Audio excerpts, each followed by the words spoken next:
Hi, thanks for having me. Um, so I was advised to begin by telling people how I first got interested in baseball. And I see Ron Chandler's on the call. I'm intimidated by having Mr. Chandler here. Um, Good friend of mine, though. So when I was maybe 10 years old, roughly, I started to get interested in baseball, and I didn't know much about it. I asked my older brother, about 5 years older than me. Um, I said, who's the best living baseball player? And he said, it's Willie Mays. And I said, no, I don't like him. Who's second best? And he said, maybe Tony Oliva. So from that day, I made Tony Oliva my favorite baseball player and the Twins my favorite team. And I have no idea why I didn't like Willie Mays, but I didn't. Um, and that's how I got interested in baseball. I lived in Schenectady, New York, which is upstate New York. And there you have about two-thirds Yankee fans and one-third Red Sox fans. It's equidistant from New York and Boston. And then there was me, like the only Minnesota Twins fan in upstate New York. When I was 17, I jumped on the Red Sox bandwagon. That was 1975 when I was 17. Jim Rice, Fred Lynn, 75. I jumped on the bandwagon, became a Red Sox fan, left the Twins. During those years, my teen years, I played APA baseball. I am pretty sure I played APA football, but I can't remember for sure. Um, and when I was about 30-ish, about 1990, 1992, I lived in Boston, which was good because I was a Red Sox fan still. And I was driving around Boston one day and I heard an ad on the radio for something called World of Sports, which was a fantasy baseball league. And I had never heard of fantasy baseball or any fantasy sports, but the ad was intriguing and I found out about it and I joined my first fantasy baseball league. The draft was held by a conference call in that day. And about a year or two later, World of Sports went out of business. But I loved playing fantasy baseball, so I looked for some other fantasy baseball option. And in the sporting news, I found the CDM Diamond Challenge. I signed up for that. Um, that's a salary cap game. If you know what that is, baseball, fantasy baseball, and this CDM had a national component to their competition. You'd be in a league with 25 people, and then there'd also be an overall competition with like thousands of people. And in 2002, I won the overall championship. There was something like 17,000 people in it. And then 2005, I won the overall championship a second time with another 15,000 people. I was the first person to win twice the overall championship. And in 2005, the CDM had worked out a deal with USA Today where the winner of the overall got to play in the next year's USA Today Labor Experts League. So 2006, I got to play in labor because of that. And I loved being in labor. It was an honor. But it was only a 1 year deal with CDM, being the CDM winner. So I actually worked out a kind of a partnership with the Sandlot Shrink where I started representing them in labor. And that allowed me to continue playing in labor. I still play till this day. It's been something like 20 years I've been in labor. And a couple of years after that, I was invited to play in Tout Wars, the other well-known experts league for fantasy baseball. I've been playing in Tout Wars for years as well as labor. And um, so in 2014, I decided, I was regarded as one of the best fantasy baseball players in the world. I won Tout Wars several times. I won labor. I won the CDM twice. So I was regarded as one of the best players. And I decided to write a fantasy baseball strategy book and just kind of lay out my entire strategy. So in 2014, I published Winning Fantasy Baseball, which lays out my entire strategy for fantasy baseball. And it's kind of like, from beginning to end, I wanted to incorporate everything So like even somebody who'd never heard of fantasy baseball could read the book and they could understand how to do the entire thing from beginning, projecting player stats, converting it to a value formula, um, strategy, whether you're doing a draft or an auction, single league auction, mixed league auction, like everything you need to know in season management, everything. So I published that in 2014.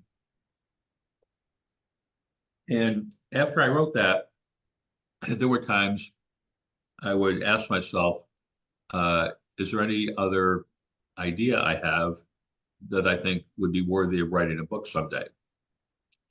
The only idea I ever had was that I looked at the fantasy sports industry, and you've got millions of people playing all different kinds of fantasy sports all over the world. You got news services, stat services, Sirius XM radio. You get this whole phenomenon that has occurred. And I thought, like, where did this come from? And being in tout wars and labor for many years, I knew Ron Chandler and many other people that were involved in some of the creation of this industry. And yet I still knew hardly anything about how all this happened. So I thought, somebody should write a book and explain how did this all occur? It's like I look at the world in the same way. I go around the world and I look at, you know, we got television, you can turn on this tube and see what somebody's doing in Brazil. You can pick up a phone and talk to somebody in Thailand. You got computer chips that can process a million bits of information a second. I'm like, how did all this occur? We started as cavemen. And if it was up to me, we'd all still be rubbing two sticks together to make fire. So that's the idea I had was somebody's got to write a book like this. And, years later, I finally decided to do it. So about 2 years ago, I started researching. I spent 18 months researching and researching everything about fantasy sports and how it all occurred. I interviewed dozens of people, and I recently released a book which is called The History of Fantasy Sports and the Stories of the People that Made It Happen. And there it is. Jeremy has it. I've got one too, but I'm not holding it up. Um, so what the book does is it says like, how basically how did this all occur? It starts with tabletop games in the 1800s. It goes through what's his name? The All-Star Baseball game by Cattico Ellis. Then you got APA, Stratomatic, and then what's become kind of modern fantasy sports. So I have a chapter on the beginnings of it all, then the origins of fantasy baseball, the origins of fantasy football. Then you get into the first commercial games for fantasy sports, newspaper games, stat services, news services, analytics services, like SABR and Bill James, Ron Chandler, the football sabermetrics, up to daily fantasy sports, worldwide expansion. It's like I cover everything. And very early on, when I was researching this, I realized I could write this. I could just kind of write all the facts and figures and tell what happened and when and tell the whole history. And that would be, that would be a telling of the history, but it would also be very boring. It was like a boring research paper.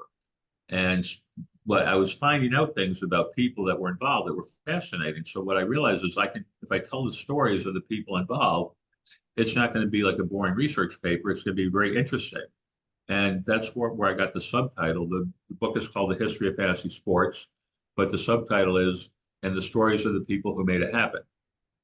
And that's what has made the book like extremely interesting. And a lot of it's funny, a lot of it's inspirational. And, the stories of there's dozens and dozens of people in the book, and the stories are pretty amazing. And I'm not, saying that to like boast or brag. It's like I didn't write anything brilliant. I was just researching and talking to people and learning what they did. And, some of the things are just as inspirational, humorous. And since Ron Chandler's here, I'll mention one thing I love about Ron Chandler that I found out is when Ron Chandler attended his first baseball game, he didn't understand what was going on. He just wanted another hot dog. Yeah, I think that's hysterical. You got I think it was 8-year-old Ron Chandler. He didn't know what's going on. He just wanted another hot dog. And there's all kinds of interesting things I learned about people. Like Andy Musolinis is the guy who in the 1960s was most responsible for spreading fantasy football. He didn't invent fantasy football, but he's the guy who was mostly credited with spreading fantasy football. And what's amazing about Andy Musolinis, the guy was a war hero. He went to war against, and I think it was World War II, if I remember correctly.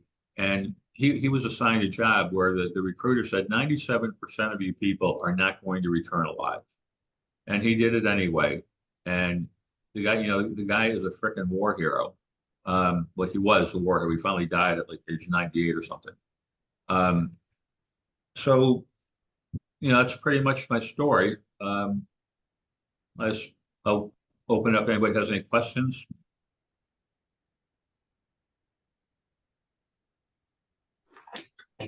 Yeah, Larry, I have a few questions. The first question is I want to hear more about this. Let me see. I believe it was chapter 3.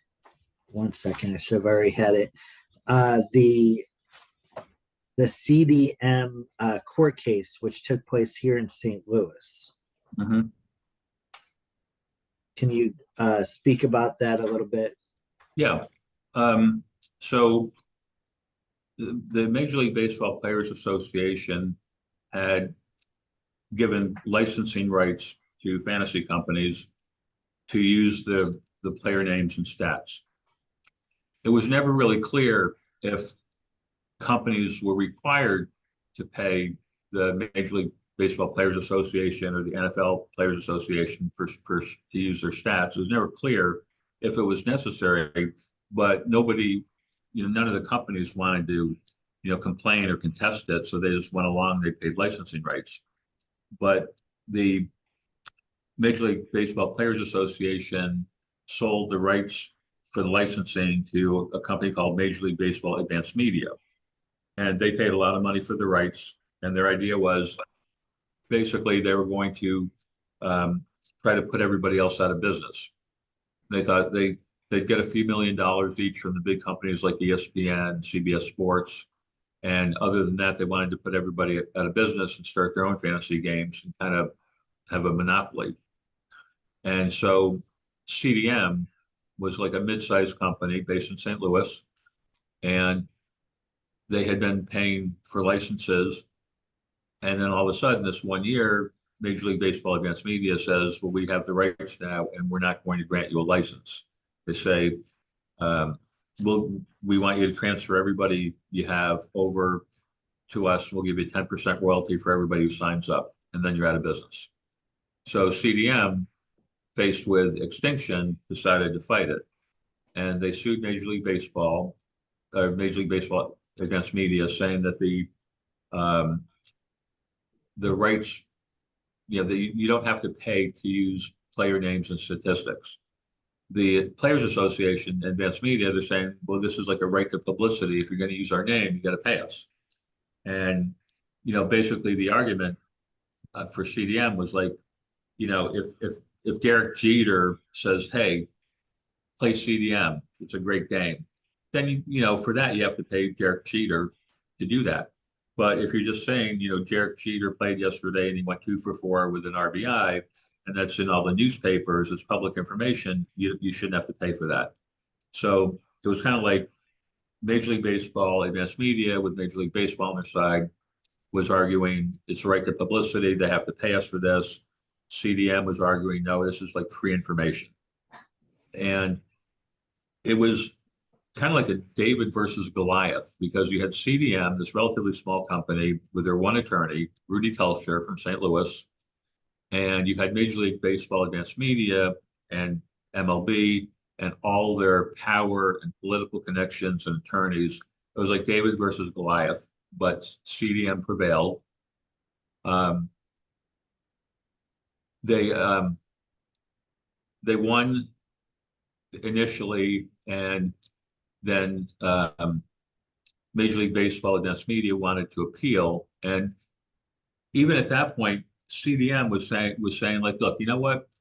How about if you, even though we won the first round, how about if you just drop the whole thing and we'll pay you a licensing fee just so we can all get along? But Major League Baseball Advanced Media didn't take that offer. They were like, no, we're going to put you out of business. And they appealed, and they had a meeting in St. Louis where Rudy Telscher told me Major League Baseball Advanced Media and Major League Baseball sent about 25 lawyers to St. Louis. If the people in St. Louis know where the Ritz-Carlton is in one of the suburbs, they had put 25 people up in that Ritz-Carlton, and then you had this Rudy Telscher and the four co-owners of CDM at this meeting, and basically, CDM wanted to just pay a licensing fee and drop the whole thing and get along. But the Major League Baseball attorney got up and he said, like, Rudy, we're just here to tell you one thing. If you don't drop this now, we're going to, sue your company for everything they got and put them out of business. And that was like the whole meeting.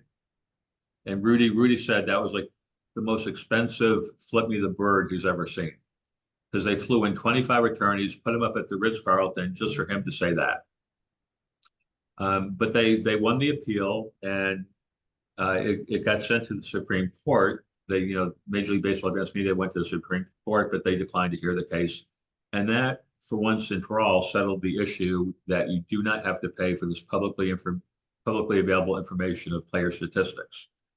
Had CDM lost, the whole industry would be completely different. I mean, there's no telling where we would be now, because most of these game companies would have been put out of business, and new people wouldn't be able to enter the business, and the ancillary things like the magazines and Baseball HQ and all ancillary products from the fantasy industry would have lost a lot of their customer base. So the whole thing, we wouldn't have what we have.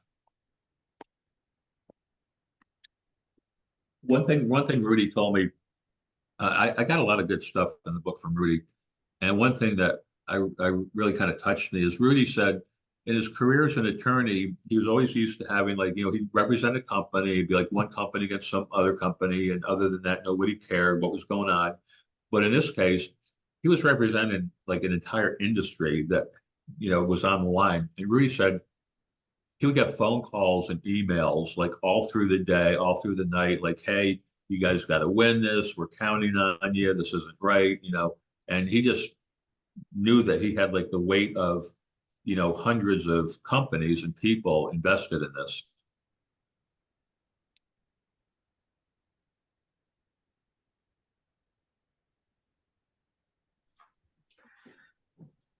All right. I guess my next question, let's see how I want to frame this. Many of so that okay, so my so I know Dan Okrent and a lot of the founders fought against or tried to make money off of inventing rotisserie and weren't quite super successful doing so. A lot of the stories in this book, it's really kind of fascinating for a number of reasons. I've been playing since 1997, so some of these sites and products I've used over the years, and I didn't know the backstory, the story behind them. A lot of them are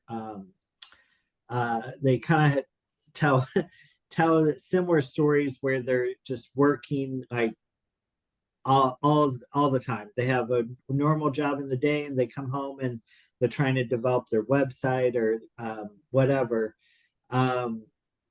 Maybe I don't know.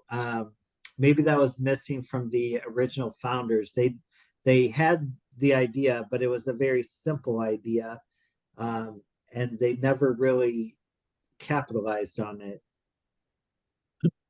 Yeah, well, the main problem is they tried to copyright it or trademark it, but there was nothing to trademark. it's just an idea that you could easily copy. So they trademarked it, and all people had to do to get around it was change the name. They trademarked rotisserie baseball, and all you had to do is change the name and call it fantasy baseball, which is why it went from being rotisserie baseball to fantasy baseball, is people just changing the name so they wouldn't have to, pay these guys, royalties for the name.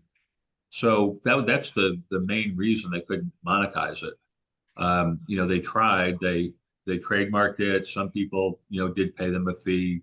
They put together the RLBA, the Rotisserie League Baseball Association, where they gave people something like $50 a year. I mean, I go into, I explain the details in the book. I just don't remember it all off the top of my head. Something like $50 a year.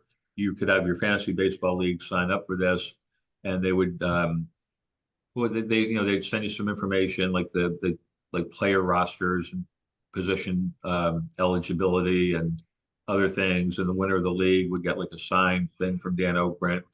They also had some conventions in Florida where people would pay, to attend and get to meet the founders. So they try things like this, and they hired John Hassan as a full-time employee at one point to try to market it. But I interviewed him too. He said basically, had they hired him sooner, maybe it would have been helpful. But by the time they hired him, it was like the horse had already left the barn.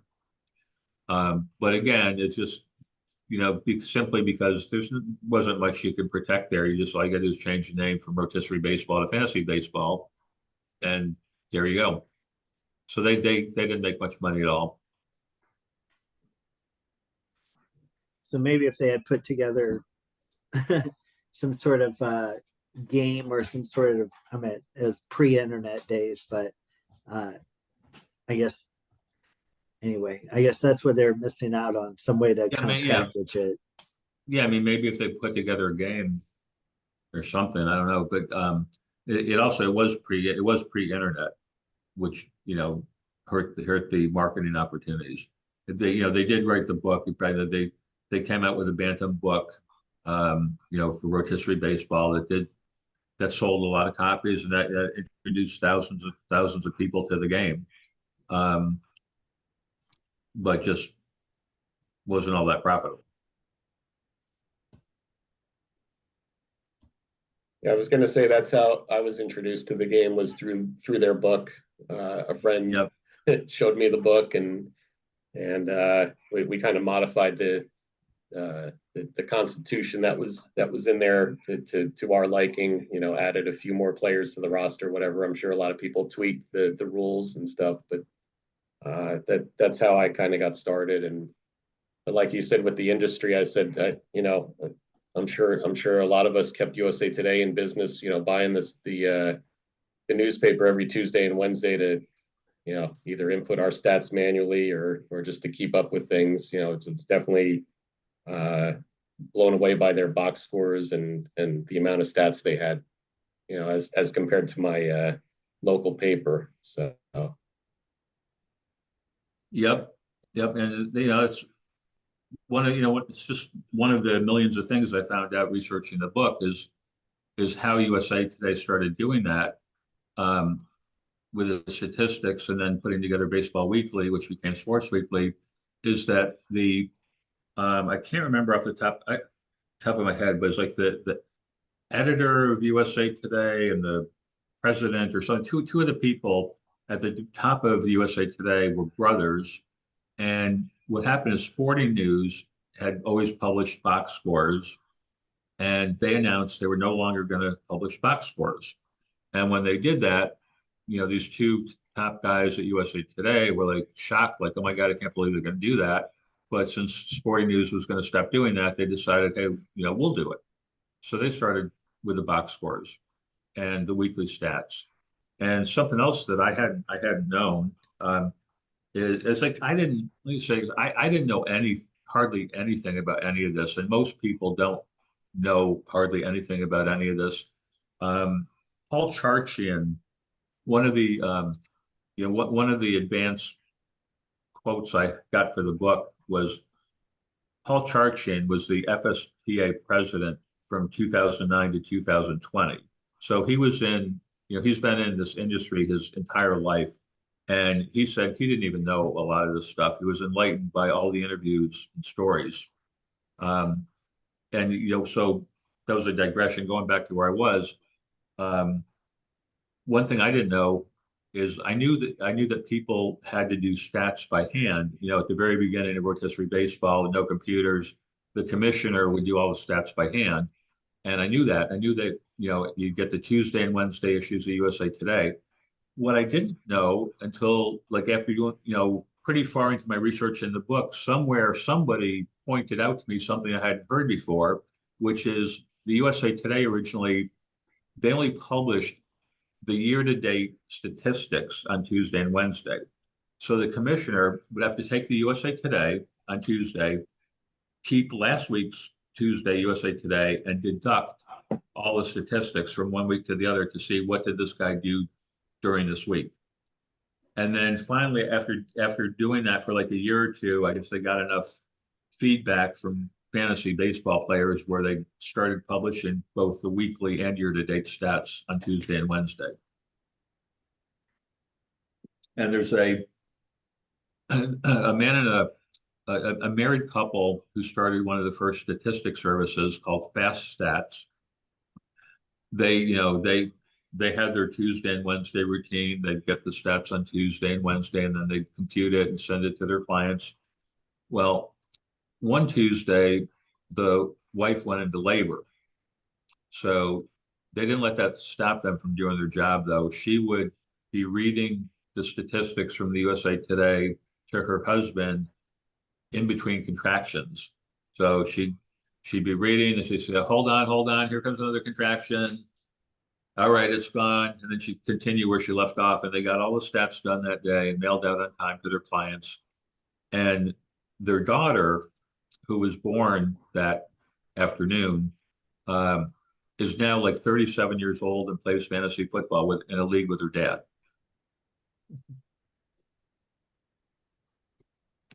Yeah, that was a great story. Yeah, there's all these That's like great pretty little incredible. stories like that.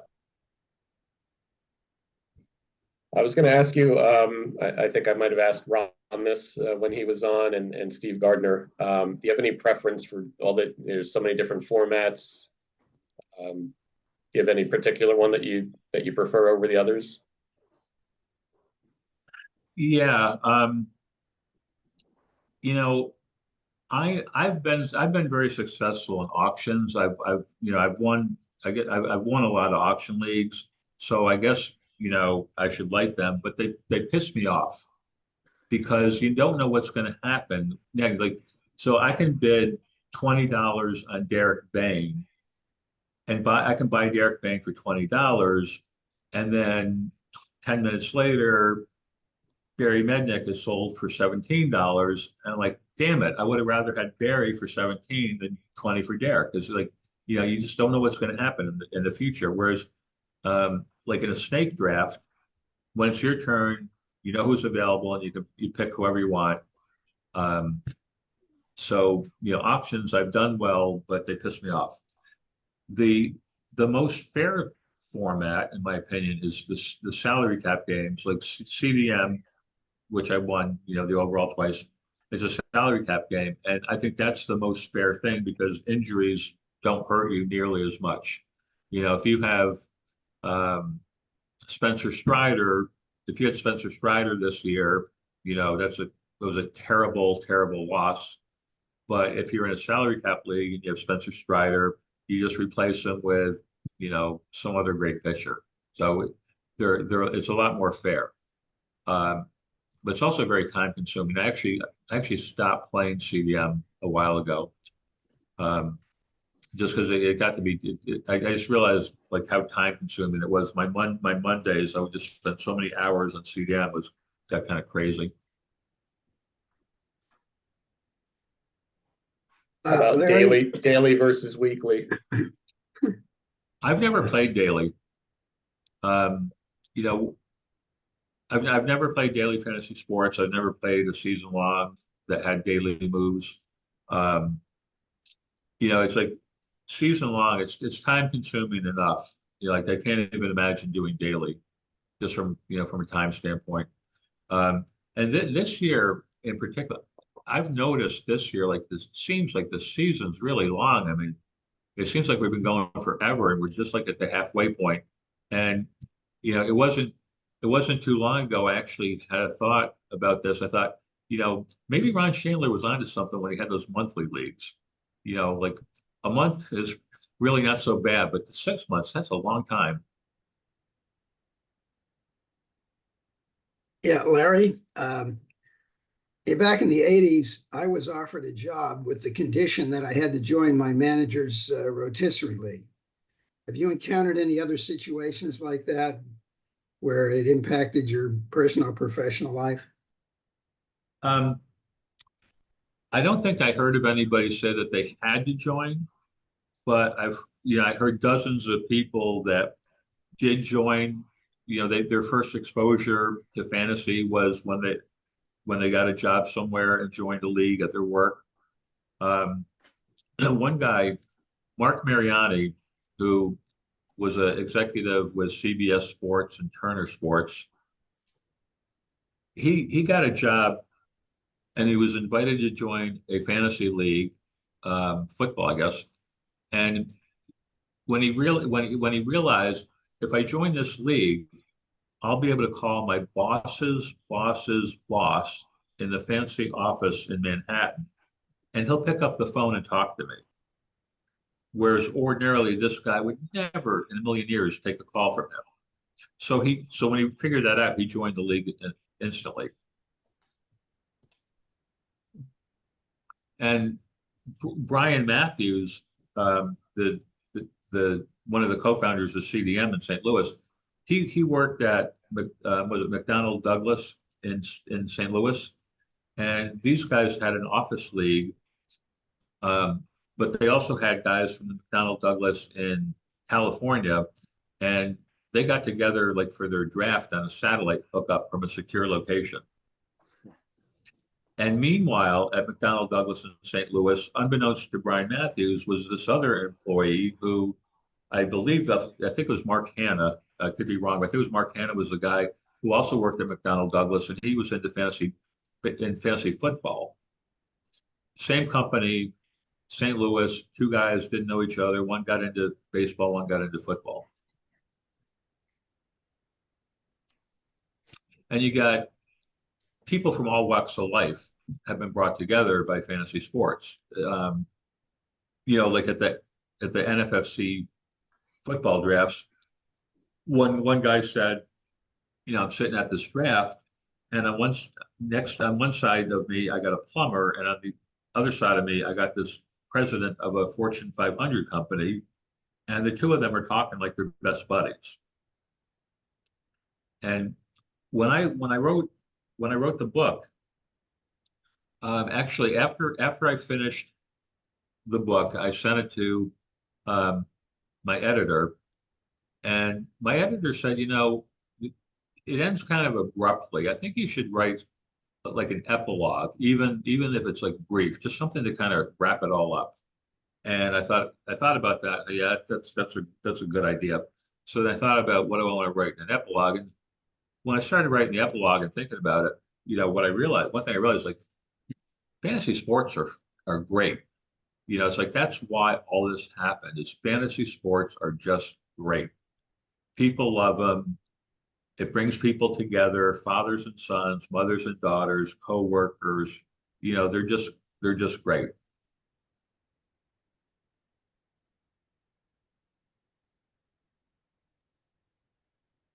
I was thinking about when my league started, one of the limitations was there was not that there was no internet, but basically that we had to wait until everybody was available and in town.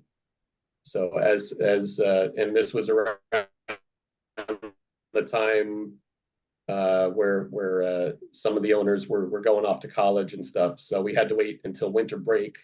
So there was a real small window of opportunity when we could actually have our draft. It wasn't anywhere near March, right? It was more just, late December, early January.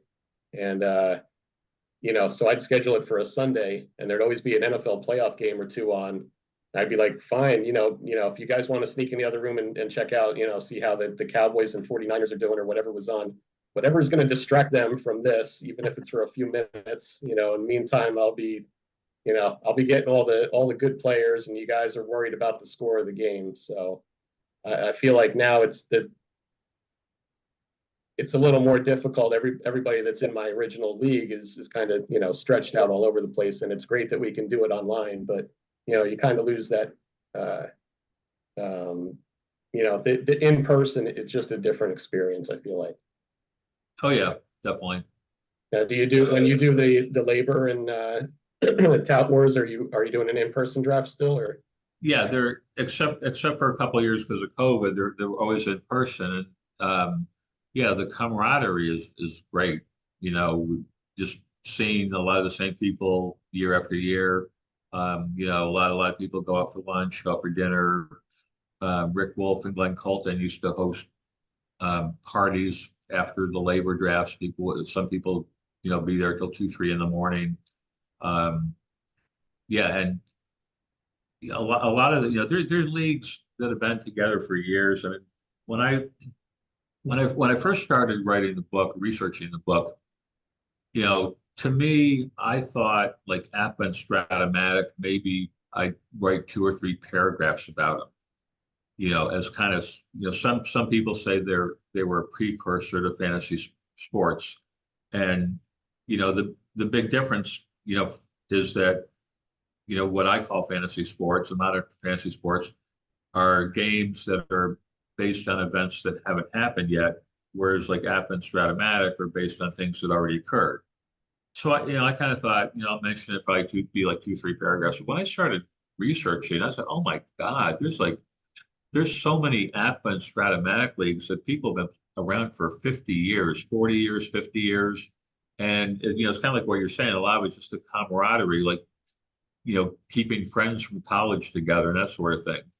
And there's a guy in Pennsylvania was in an Apple league, and he was in the league for years and years and years, and then he was diagnosed with ALS, and he thought, okay, I'm gonna have to stop playing. His wife said, if you want to keep playing, I'll do whatever I have to do so you can keep playing. So she would go to all the games with him, and like she'd roll the dice and he'd whisper what to do. And it went on like this. He got worse and worse and worse to the point where he could only communicate like with an eye reader. And at that point, his team in the World Series came from 2 runs behind in extra innings to win his first ever APA World Series championship after 39 years in the league. And he burst into tears. And, and there's just so many good stories about people in APA and Stratomatic leagues and the effect it's had on, like so many baseball general managers and people who play fantasy sports, like started by playing Stratomatic, APA. Keith Hernandez, the Mets announcer, he said he'd use Stratomatic cards to help him calling games for the Mets. Like especially, I think if I remember correctly, is like especially like American League teams that he didn't see very often, and he wouldn't know as much about the players. He'd look at their Stratomatic card to see like, well, what's their rating for defense or speed or other things, and he'd use that to help him announce the Mets games. There's also a great story about Cal Ripken Jr. There was the Orioles were taking a West Coast flight, a flight from Baltimore to the West Coast. John Miller, the announcer, and one of the players, I can't remember which player it was, they brought a Stratomatic game on board their flight. And they're playing Stratomatic, and Cal Ripken is walking by, and he's like, what's going on? He starts watching it. So Cal Ripken starts playing the game of Stratomatic, and he loses to John Miller, and he goes back in the back of the plane. He's talking to his dad, who's one of the coach for the Orioles, and he talks to his dad for a little while, and he comes back he comes back to John Miller and he's like, all right, I think I know where I screwed up. Let's play another game.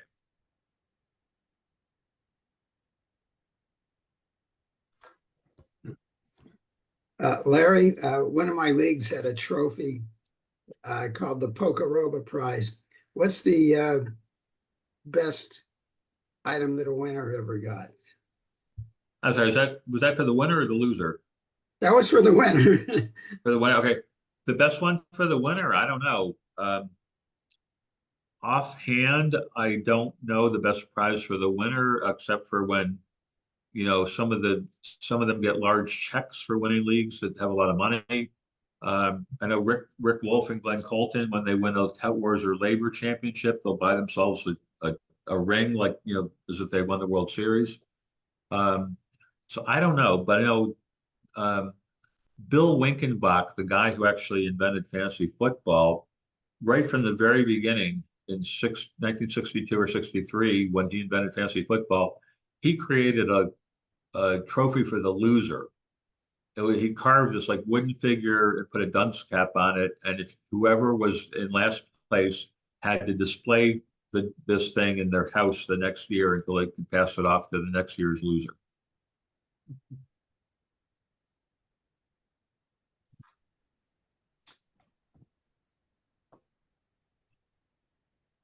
I was going to ask, do you prefer to play in like keeper leagues, or do you just go brand new team each season, or any preference there? Oh yeah, definitely. I've never played in a keeper league. I like to start fresh every year. I don't want to, be like, oh, this year I'm just rebuilding. I've got no chance. So never. I mean, if I had nothing else to do, if I had nothing else to do in my life other than play fantasy sports, maybe I'd get in a keeper league and maybe I'd play daily fantasy sports, but just not time for everything. Can you give us a quick summary of how you evaluate players? I know you put a dollar figure for each player. How the process you go about that?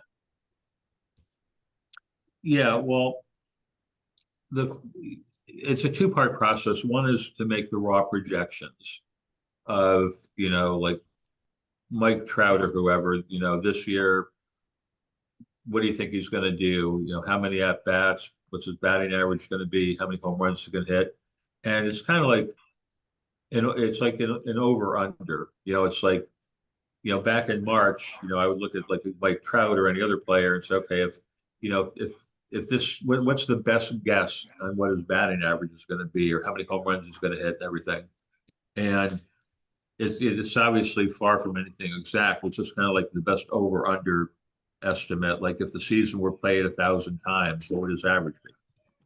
And so you start with the raw statistics, whether you do this all yourself by hand or whether you take 3 of your favorite websites like Baseball HQ and Roto World and RotoWire, whatever, and you take their averages. That's the first step. Then the second step is whether you're playing an auction league or a draft league or whatever, you have to convert those raw stats into some kind of value. And you need a value formula for that. And it's kind of a pain in the ass, frankly, to create a value formula. But there's a couple different options. The one I use is called standing gain points. In my book, Winning Fantasy Baseball, I explain all this. I explain how to do all this, how to create a value formula. And, creating a value formula is a pain in the ass, as I just said. The good thing, though, is from year to year, you don't have to like do it all over again. You maybe just make a few adjustments. So, but you have to have a value formula. And then each year, you got to, to do it properly, you have to identify the player pool. So like for labor, I'm in like AL only labor and Tout Wars. So for example, you got 12 teams, 14 hitters, that's 168 hitters. So you got to figure out, okay, who are the 168 hitters that are the best and are going to be the player pool, allowing for 24 catchers and a certain number of middle infielders and everything else. And then when you have that player pool and your value formula, you can run it all through and come out with a dollar value. And you could do a similar thing for like a snake draft.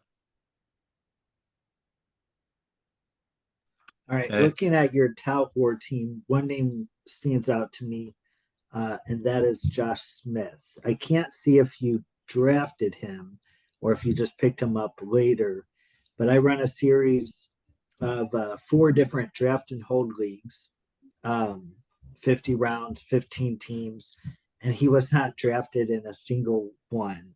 This is February, March. They're all centered around holidays. So if you drafted him, I'd love to know what you saw. If you didn't, I guess maybe you stumbled across early season production. Yeah, I didn't draft them, and I don't even remember for sure, but I guess it must have been when Josh. How do you pronounce his name? Is it just Young or Young? When he I was I think it's hurt. it's Young. Young. I think it's Yeah. Josh Young, right? Okay, yeah. When when he got hurt, was going to be out for like 2 or 3 months. I I assumed Josh Smith was the guy who was mostly going to benefit playing time. That's why I picked him up. And yeah, he's definitely been really good. And I think even when Young comes back, he'll probably keep playing because he's been so good. The other name that stands out to me is relevant for today is Heston Kersted. He didn't do much when he was up earlier, but what do you think? What do you think he's going to do going forward? I have an AL only league, and our fab runs Sunday morning and Wednesday morning. So, how much should I bid on him? I don't know. Well, I don't know if you know this or not. He's not on my team anymore. Did you know that? I saw that he had been on your team. Yeah, right. Yeah. I Yeah, figured. he had been on my team. I was very glad he was on my bench. But then he got called up and they didn't play him. And he got sent back down again. And I had a roster crunch because you only get 4 guys on reserve. And I dropped him and now he's called up again. I'm kind of like, I don't know if I should be pissed or not. I'm gonna wait and see how much he plays. It seems like they're gonna play him more now, but probably platoon him. So yeah, I mean if he's on the strong side, but he's a left-handed batter, right? Is that right? I think he's left. I mean, No, I think I'm not even sure. Yeah, I think I he's would. right-handed. He's Okay, right-handed. all right. Well, if he's platooning as Kelsey's left. if he's platooning as a right-handed hitter, it's not going to be as good. It seems like he's going to platoon, but kind of got to wait and see. It sure seems like he doesn't have anything left to prove either, and they're No. just the Baltimore is overflowing with. They probably have 14, 15 position players that could be everyday players for other teams. Yeah. But Yeah, exactly. And yeah, I kind of blew it with Austin Hayes. Austin Hayes was on my Cat Wars team, and he was awful, and then he started being on the short side of the platoon. So, Larry, early on, you said that the season seems to be going on forever. Well, you must be a Blue Jays fan because it sure as hell does. It's been nasty. But question, you've been doing this for years. Has the introduction of things like fan graphs and all the information on the internet, do you think it has evened the playing field, or do you think there's just far too much information out there and it just clouds the issue, clouds the research? Well, I'm going to kind of go with both. There's no such thing really as a sleeper anymore because everybody knows everybody. Back in the beginning, you had one of the, this is in my book too, is one of the first fantasy football leagues in Florida, maybe the first fantasy football league in Florida years ago. This guy subscribed to 28 out-of-town newspapers. And, that was the big thing back then. People would, other people would like go to the newsstand every Sunday and look for all the out-of-town newspapers they could find. because this is how you could find out information that you couldn't find out otherwise. And you could really get a leg up on your opponents by doing this. Whereas now, everything's on the internet. You click on Roto World or Roto Wire or wherever, it's all out there. So there used to be you could get good information that other people didn't know. But now you can't.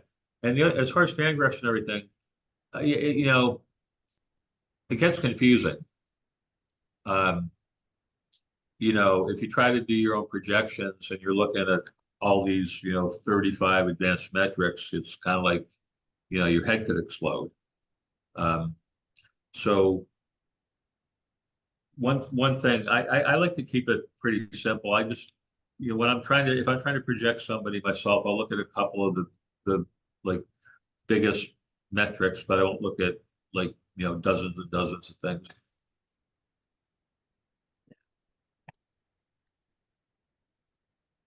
I remember when we did our first big draft back in I think it was 1992 or so, and I got a couple late rounders where I would love, like, I would say, like, all right, I'll take Mel Rojas, and somebody would go, who's that?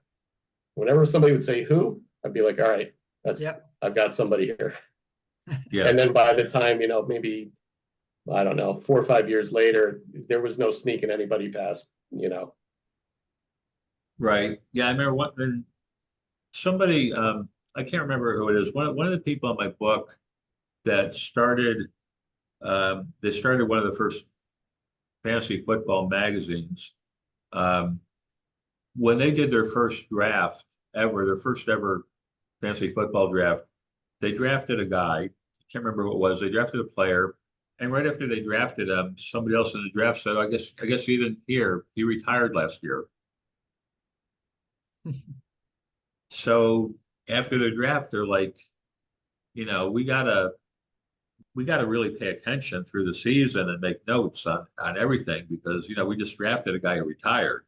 It's like how do you find that out? Like you can't find that stuff out. There's no information available back then. So they wrote all these notes, and then after the year, somebody in their league found out they did it. They said, "Hey, how about if I give you $10 and you give me all your notes?" And that's when they got the idea of like, we should like do a magazine or something. All right, I got one more story for Larry. He'll appreciate this. I heard on the Beat the Shift podcast, Ariel Cohen's podcast, that your favorite fantasy analyst was Kay Adams. Kay used to work here in St. Louis. In fact, I was just telling the story to Andy Strasburg, who is known as Roger Maris's biggest fan. We went to the baseball game last Wednesday, and she used to do the interviews. So she'd go around and interview people, do the little games in between innings and stuff. This is when she had her Sirius XM show. And so she would post questions. She would post questions every now and then on Facebook, and I would respond. It'd be like, what player is going to be, I don't know, whatever third baseman is going to be good this week or whatever. And so she kind of knew who I was. In fact, she was dating a guy who was a local sports broadcaster who did high school football games, and they came to my school one time, and so she knew that I worked there and everything. So anyway, long story made short, one Sunday I go home early. I decided I was about fourth, fifth inning. I was like, all right, I need to go home. I need to get some stuff done. And she happened to be walking out and out on the street. And I was like, hey, wait, you're Kay Adams. And she was like taken back. Like she didn't want to acknowledge me at first, but once I told her who I was, she recognized me from the internet, and we took a quick picture and stuff. So that's my Kay Adams story. Okay. Well, Ariel asked me that question and she came to mind just because, she's very good looking. But I haven't really seen her stuff much. I did meet her in person once or twice when she used to come to the Tout Wars. but I'll give you a St. Louis story. Um, so when the Red Sox played the Cardinals in the World Series, as I mentioned earlier, 2004. I became a Red Sox fan, and I lived in Boston. And well, I didn't live in, yeah, actually by then I didn't live in Boston anymore, but still a Red Sox fan. So my cousin, who's also a Red Sox fan, is in the food business, and so he had a connection with Bush, Bush beer, because he's in the food business. So he got three of us got to go to the Bush um, private suite box at Fenway Park for Game 1 of the Red Sox Cardinals World Series. So we arrived, the three of us, and we hear there's a contingent from St. Louis flying in from Bush. So it's Augustus Bush the fourth and Dick Gephardt and a few other people. And Dick Gephardt had just dropped out of the presidential race, the primary. He had just dropped out. So I'm sitting at Game 1. I'm like sitting like next to Dick Gephardt and Augustus Bush at times, and like it was pretty comical. Like Augustus Bush didn't know anything about baseball. Dick Gephardt knew a lot about baseball, and I told Dick Gephardt, I said, "Gee, it's you must be really happy you had to drop out of the presidential race because you get to come to the game." And Gephardt's like, "Yeah, John Kerry's pissed he can't come to the game. He's got a campaign." SABR just produced a book about the 2004 World Series. And they did a good job, biographies on all the players and stuff. We had a couple of our members that submitted stories that made it into the book. One of which was the Drew Barrymore, Jimmy Fallon filming Fever Pitch at the end of Game 4. Oh yeah, right. Yeah.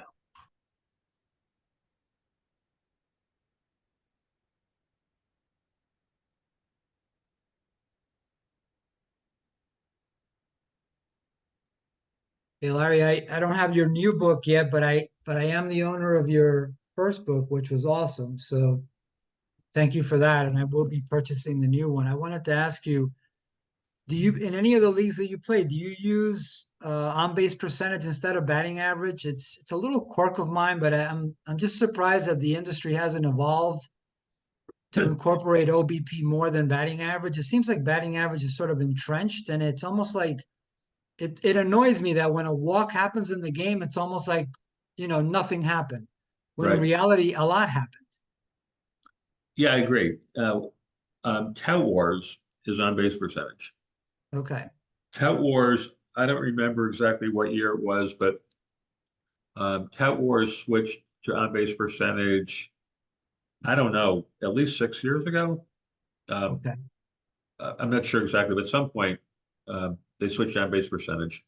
And but other than that, no, nothing I play it has it.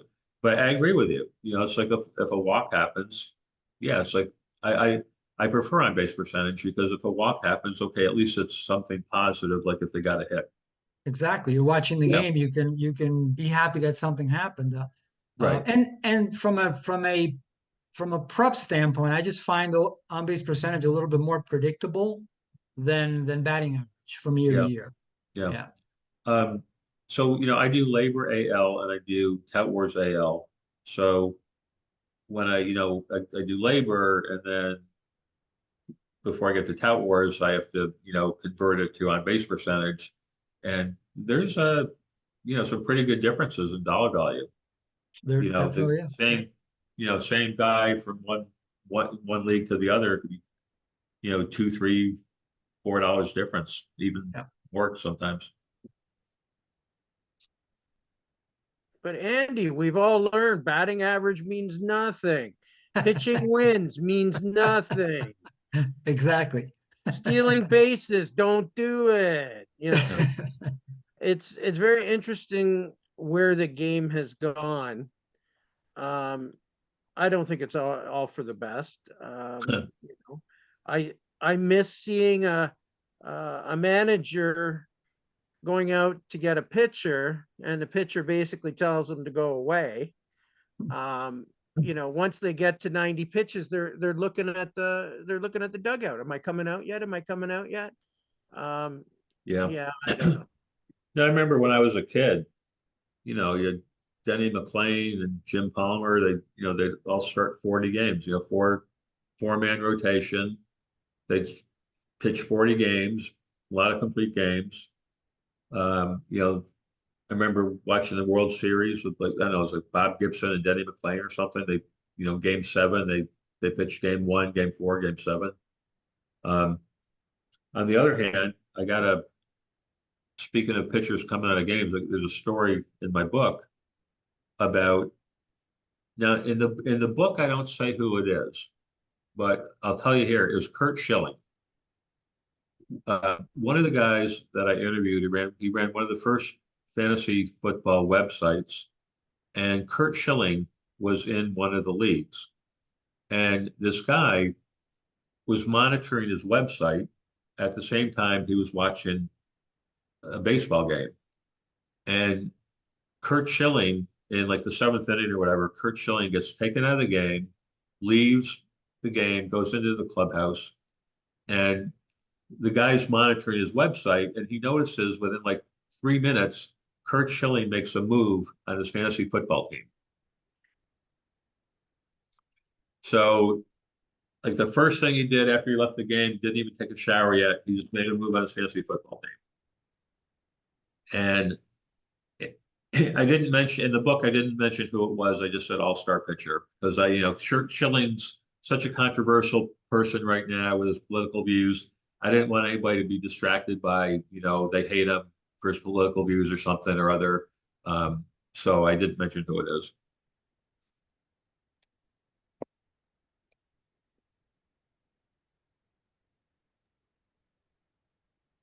I don't recall the year offhand, but there was one year that I was in a virtual tie, final day of the season, for first place with 2 other teams. And as you know, the current setup is that all the games are start at like 3 p.m. on that Right. Sunday or whatever it is. And I'm watching the standings, tick up and down like a half point here and there. And basically the final game of the day was Rockies-Dodgers, meaningless game for them. But for me, I had 2 players in it. I had Nolan Arenado and I had Kenley Jansen. Arenado hits a home run in the 9th, gives me an additional home run point and an RBI point.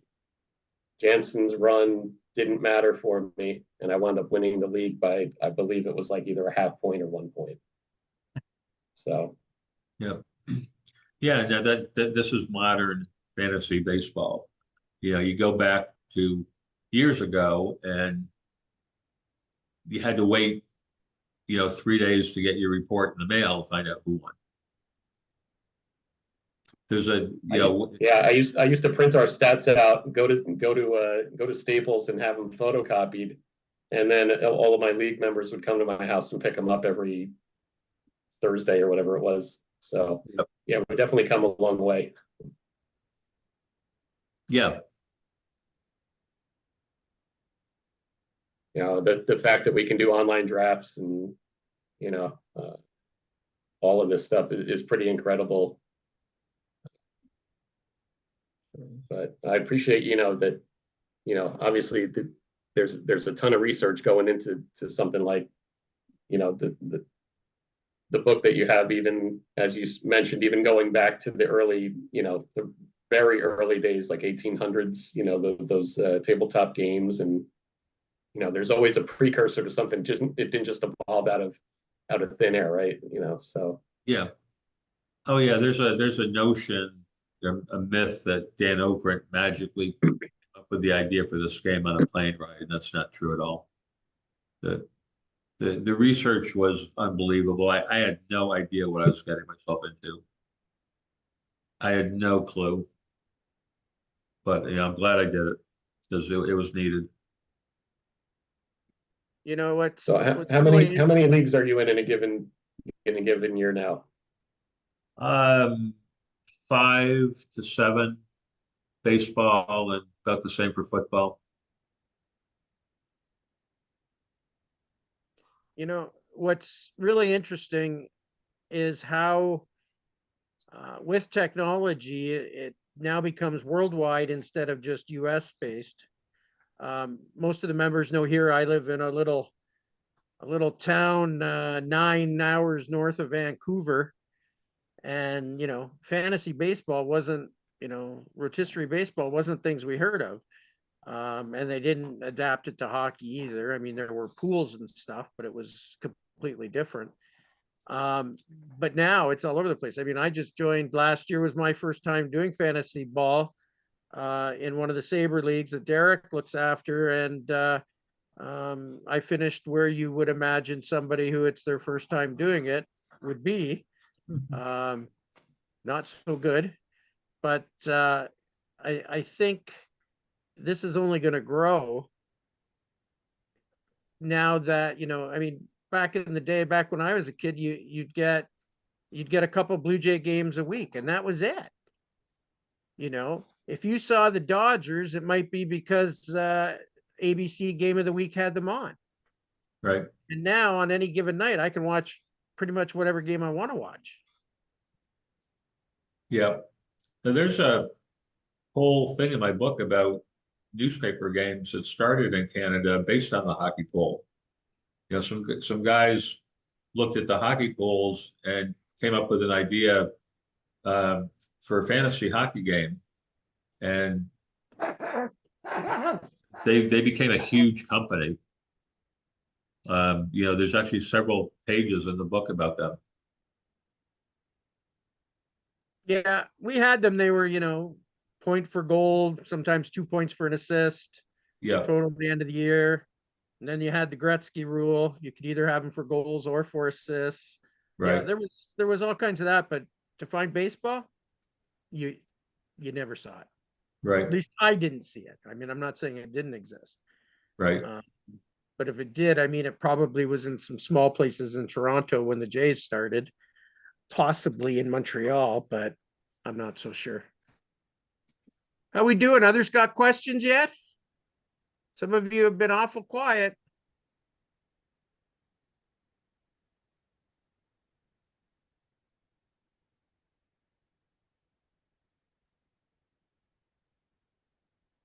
I was going to ask about your thoughts on, I guess a lot of the in recent years with the FanDuel and the promotional aspects, and a lot of the games promoting the gambling odds and different things.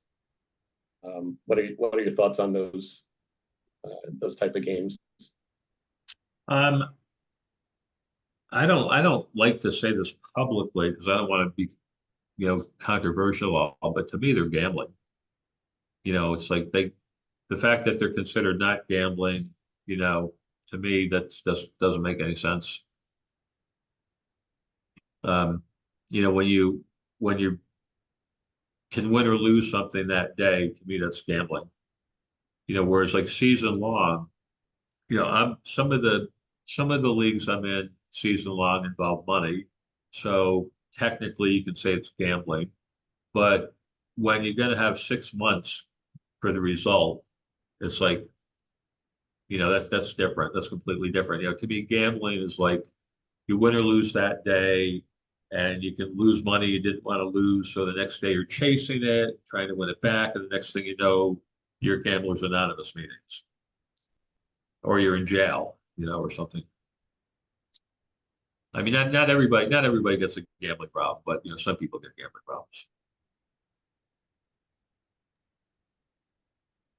Yeah, I would say, yeah, everybody's probably got their own opinion on it, but I just find it off-putting. I just want to hear about the game. I don't want to hear about the odds or this. Oh yeah, If you put together like, Judge had 2 home runs today, and Volpe stole 3 bags, and this happened, and then you win this amount of money. Like, I don't know. I don't really care for that, but I guess that's where we are right now with it. But Yeah, that's where we're at. Yep.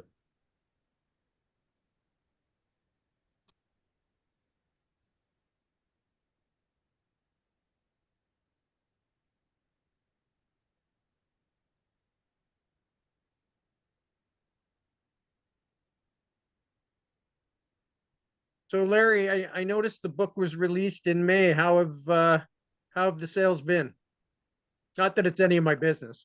They've been pretty good, not as good as I would hope. I think a lot of people just, are interested, but there's no urgency. There's no reason they have to like buy it immediately and read it immediately. Um, I'm just trying to make sure people understand it's not like some boring research paper. It's, the people who've read it love it, and it's easy to read. There's just all kinds of good stories, which is, like the opposite of a research paper. Because, when in doing my research, some of the things I saw were research papers that were just so boring and so many irrelevant pieces of information. Like, who cares? Yeah, I found it fascinating. Been around the game for a long time, but like I've used some of those sites, KFFL and different sites like that. I didn't know the story behind them at all. Right. I even saw a Dick Kramer reference in the book. I met Dick Kramer last year at the SABR convention, sat with them at the awards ceremony, and he's well well renowned in the analytics world, and so interesting to even see that reference. Yeah, I interviewed John Doohan. There's, John Doohan's and stats are in the book. I interviewed him. Bill James is in the book.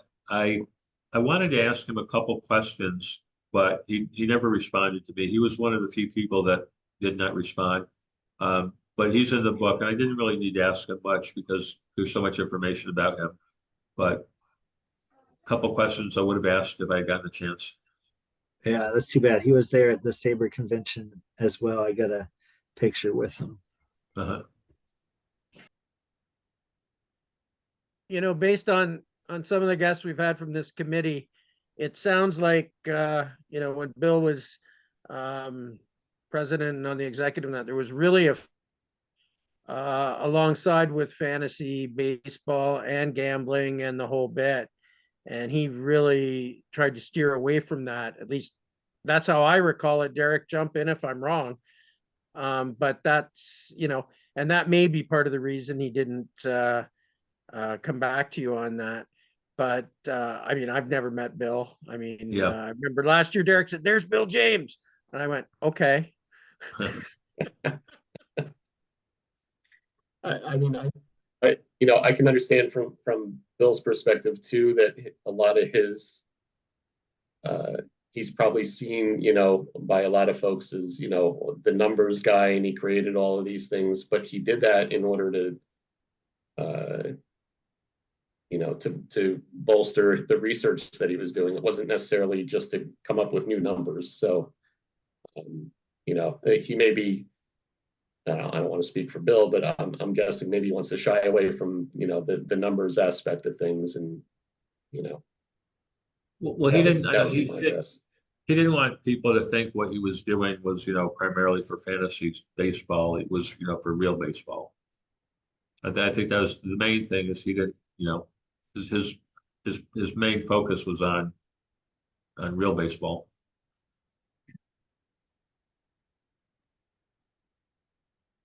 I can appreciate that, but I think probably all of us have gained a much wider appreciation than, it was one thing before I started playing fantasy, through baseball cards and different things like we were all talking about. Yeah, there was, the local games were on, and then it was, the game of the week. You'd see one team like maybe once or twice a year, Right. so maybe you'd learn about the players through baseball cards or whatever, but through fantasy, you were able to like, know, who's the third potential closer on, on the Mariners, where normally I wouldn't, I may not even know who their shortstop is if I wasn't, if I'm an Angels fan, do I care who the Mariners shortstop is, other than, unless he was like an all-star or something, but if it's for my fantasy team, I may need to know, like, hey, my shortstop just got hurt. Who's this guy? Who's this kid coming up for, whatever team it is. That was one of my other questions for you. How far would you say into the player pool do you like research? Are you like, do you have like a thorough knowledge, or do you go each year like, triple A, double A? Do you know like who's coming up? Well, first of all, just comment on what you just said. John, speaking of John Doohan, he said the same thing, that he said, he wasn't really interested in fantasy, but once he started playing it, he said it made him learn all the players rather than the teams. The same thing you just said.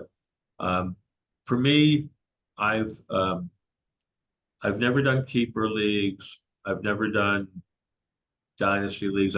I've never done a league where I would need to really look at the double A and triple A players. So the answer to your question is pretty much no. I don't really pay attention to minor league players because I'm not in leagues where I need to do that. But I do need to know the whole player pool. So I'm in AL Tout Wars and AL Labor. So I need to know the backup shortstop for the Angels and second catcher for the Tigers, and all that stuff. And the reason I'm in AL for both Labor and Tout Wars is because if I was in, say, AL Labor and NL Tout Wars, then I would need to know who's the backup shortstop for the Pirates and who's the second catcher for the Dodgers. And this way, by being in both AL leagues, I don't have to deal with the backups in the National League. So I am in some, mixed leagues, but in the mixed leagues, you don't need to have the backups. So if you ask me the backups in the American League, I can tell you. If you ask me the backups in the National League, I have no idea.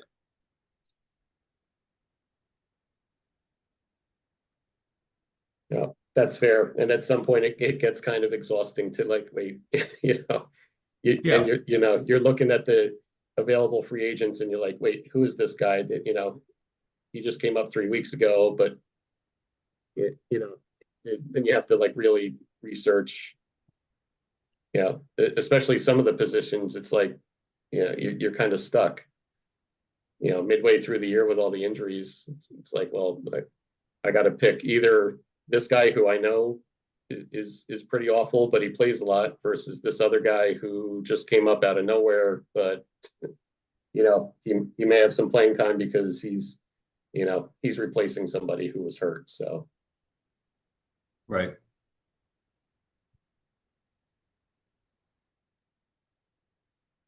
Are you coming to the SABR convention? No, I don't. Not planning to do that. But when and where is that? it's in Minneapolis August. this year, early August. Okay. Or actually, you mentioned, are you still a Twins fan? Mention what? You're still a Twins fan? No, I'm Red. I became a Red Sox fan in You became a Red '75. Sox. Okay. They're going to have 4 of the Twins Hall of Famers are going to be headlining. It's Rod Carew, Bert Blyleven, Jim Cott, and Tony Oliva. Okay. Well, Oliva was my favorite player. Yeah. And those other guys were they were on the teams. Yeah. So like he became my favorite player, and then the Twins were my favorite team. So there was Carew, the other guys, Harmon Killebrew. Yeah. Yeah, I got started a little bit later on, right towards the tail end of Carew's, winding up his career in California. So I became a Carew fan, even though I'm from New Jersey. But the first team I ever saw against the Yankees was the Angels. So there you go. Well, you'll be happy to hear the Red Sox are losing right now to the Jays. I kind of have it on in the background here. Oh, No. it's early. Who's going to close it out for Toronto? Nobody. What happened yesterday? Right? Was it Zach Yeah, Crawford? let's not go there. Yeah, I think the fear has been for many years and still lies. I mean, baseball and gambling have had a very shaded past, as we all know, and I tend to agree with what others have said. Fantasy is more skill than it is just than it is. Oh, hold on, my dear wife is bringing me food because here on the West Coast it's dinner time. I I think there's people who fear it, but fantasy is more skill, I believe. It's not like every night, you get money. It's kind of at the end of the season, or they might have mid leaders or something. So yeah, there might be money involved, but I don't see it as truly gambling. But that's this opinion of this old white guy who lives in northern Canada. Oh, right. Well, yeah, no, I agree. It is skill. It's a lot more skill than luck. When I said it was like gambling, it's just because if you're, putting in $1,000 entry fee and could win 10,000 or whatever, then in that respect it's gambling. But yeah, it's skill. It's not like rolling dice on the craps table, which is completely luck. Yeah. And even daily fantasy sports, there's a lot of skill. That's why a lot of the same people win, because there is skill involved and a lot of work involved for people that do it well.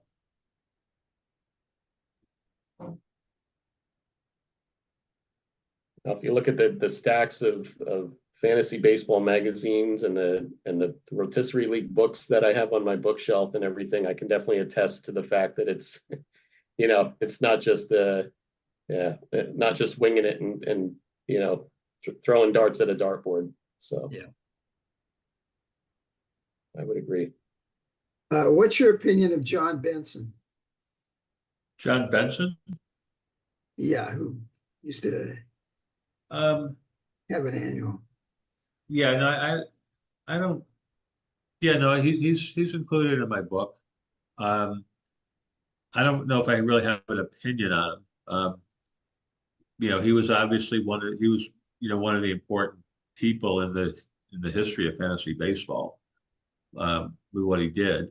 In my book, I don't offer any opinions.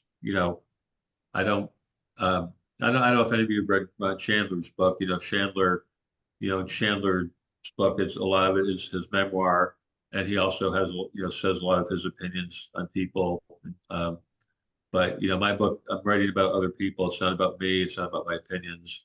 Um, I've heard Chandler. I mean, I've heard John Benson was kind of some people thought he was difficult to get along with or work with. Uh, but he was a very important early analyst for fantasy baseball.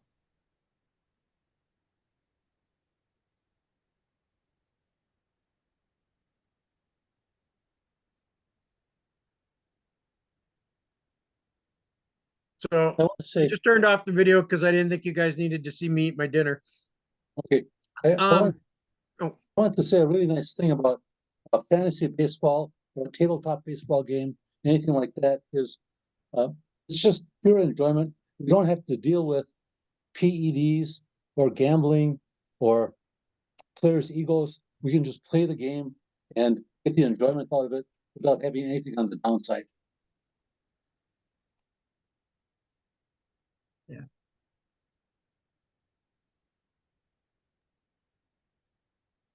I think we might have mentioned this in a couple of the other previous meetings that we had, but Larry, I'll get your opinion on it. How difficult has it been through the years when you're doing your projections with the the PED era, and then lately with all the new rules that have been implemented? How has that affected your projections, or how did you go about doing tweaking your formula, I guess, to account for those things. I don't know. I would say a lot of it, some of it is guesswork, and some of it is all relative. Like when you have like a juiced ball, so everybody's hitting more home runs, it's kind of like you can say, well, it kind of affects everybody similarly, is an easy way of looking at it. But yeah, it adds complications. And then it's hard to figure out when they shorten the base pass, it's hard to say, well, how many more stolen bases are there going to be? Yeah, it makes it difficult. It's already difficult projecting people. I'm kind of fascinated this year that we're, like you said, pretty much halfway through the year. And if you look at like the ERA leaders, and there's a bunch of guys that I would not have pegged to be anywhere near the top. Seth Lugos and the Ranger Suarez's of the world. There's always some fluctuation from year to year with ERA and batting average. Now we have Stephen Kwan hitting close to 400 and half the league hitting under 200. So yeah, but I guess that's what makes it fun, right? Yeah, makes it unpredictable and completely different than Stratomatic or APA when you're playing based on last year's results. You don't know what's going to happen. If we were playing on last year's results, Spencer Strider would be really good right now, right? Instead of out for the year. Well, that brings to me what I was going to ask. How do you project who's going to blow their arm out this year and have to go get Tommy John surgery? Well, mostly you don't. Although, I mean, I think there's people have started to talk a little bit about, well, maybe the guys who are throwing 100 miles an hour, are going to be more susceptible to getting hurt. But, mostly I don't think other than there's some people that just keep getting hurt over and over again, like Troy Tulowitzki and Byron Buxton. There's some people where they just can't not get hurt. But it's hard because then there are other people where, they have an injury and maybe, or they have a couple injuries, and how do you know? Well, is it Byron Buxton and he's just going to keep getting hurt every year, or is somebody who got hurt 2 years in a row? Is that just a fluke? And his chances of getting hurt next year aren't any more than anybody else chances of getting hurt. I certainly don't profess to know all the answers to any of this. A lot of it is just guessing or no way of knowing. Have you had to adjust now that teams have these managed days off? Well, that kind of comes along with, there are two things. That comes along with like trying to project how many at-bats or plate appearances somebody's going to have for the year. If guys just aren't playing every day. And some of the guys, if they're a little bit older, they're going to get more days off. For projecting people preseason, I would just take that into account. Now, where it gets a little trickier sometimes is on your week-to-week management. It used to be more like if I was evaluating, if I had to choose between two players for a particular week, if they were kind of equal value, and let's say one guy was going to play 7 games, the other guy's going to play 6 games, and they're equal value, so I'll take the guy with 7 games. But now, it's more likely the guy with 7 games will get a day off and he'll only play 6 anyway.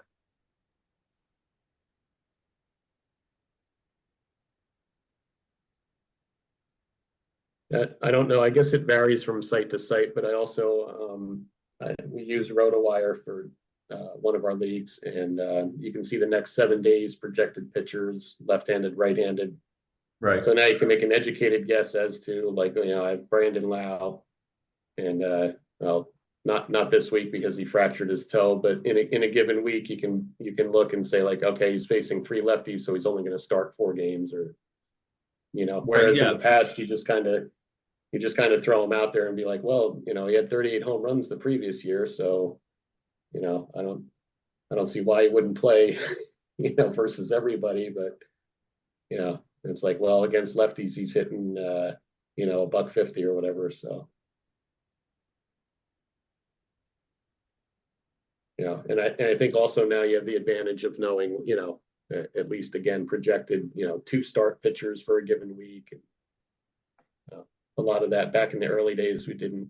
You could maybe, take an educated guess. Okay, this guy pitched on Thursday, so next week he'll pitch on Tuesday and Sunday or something like that. But now it's all laid out for you. So. Okay, keeping the time in mind, and I'm not sure where it went. I'm going to give a last call for any other questions, because we're already hitting 9:30 in the East Coast, 6:30 here out west, and somewhere in the middle for everybody else. Okay. Nobody's jumping in, so Larry, I want to thank you. As we started this, I just ordered your book here. I see it's actually I can get it at a Canadian price, the US price in Canadian dollars just about. So I jumped at that. And I look forward to reading it as I got some time. I got a bunch of time off coming.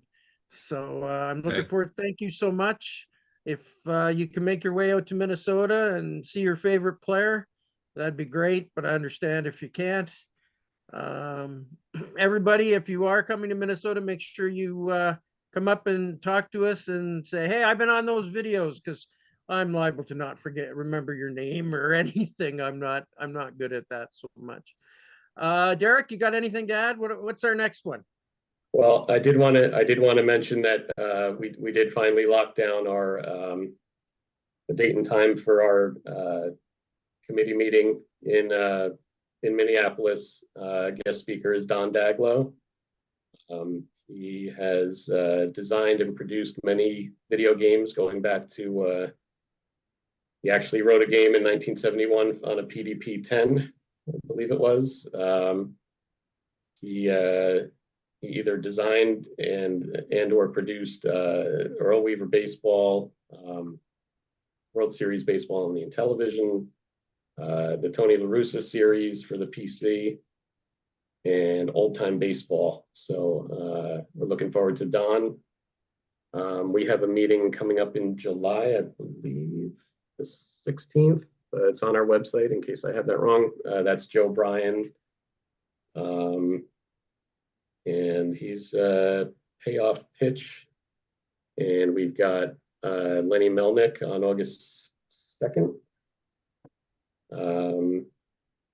And we have Chris Witt on September 3rd, and I believe his game is Deep Drive Baseball. So we've got those all listed on our website, saberbaseballgaming.com.